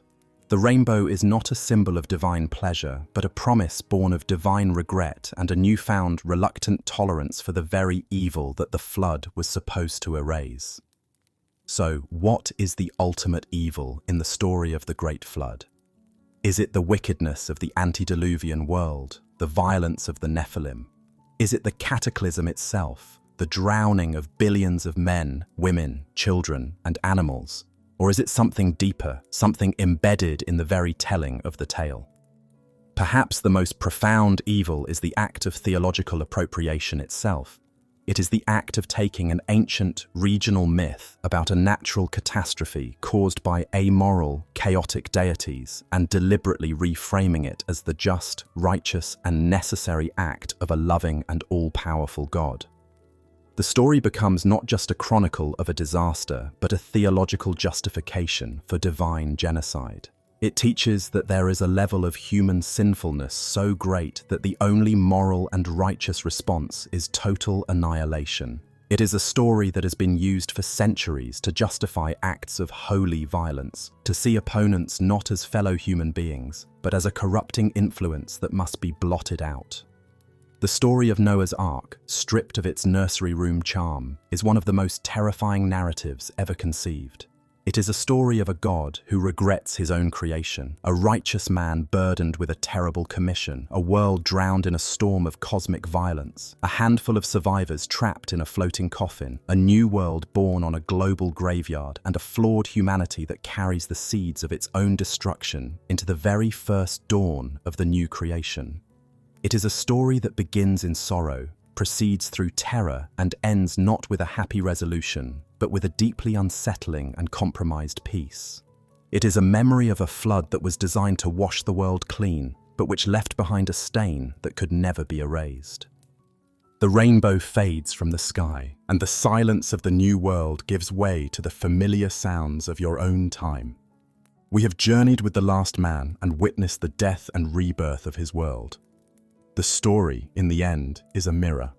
It forces us to ask what we would do if we were the sole possessor of a terrible truth, what we would sacrifice to survive, and what flaws we too carry in our own hearts that could cause a creator to weep. The waters have receded, but the memory of the flood and the terrifying questions it asks of us remain.